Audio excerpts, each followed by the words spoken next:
Važiuoja, karoči, bachūras namo, su BMW sportininkas, boksininkas. Sustoja čia, užsirakino, varo prie laipties. Nu, kai visą laiką tie pilnas soliukas babučių.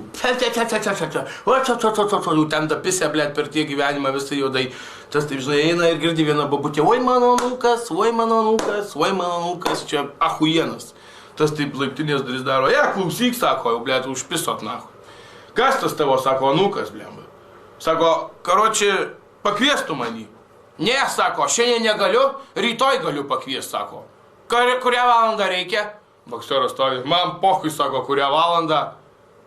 6, sako. Čia, viskas, sako, įsiaiškysi, tai, sako, be problemų. Nu, ir vien žodžiu, jo, kitą dieną 6 bokseras ateina tos pačios babutės, ir vėl, mano anūkas. Nu, sako, tai kur tas tavo anūkas? Tai jo, sako, nepaisyk, jis čia jau kažkur vietoj. Kaip tai, sako, vietoje? O tai ką jis, sako, sportuoja ir ką sportininkas? Ne, sako, ne sportininkas. O tai kas toks snaiperis, sako, mano anūkas. Vaistinė 1 LT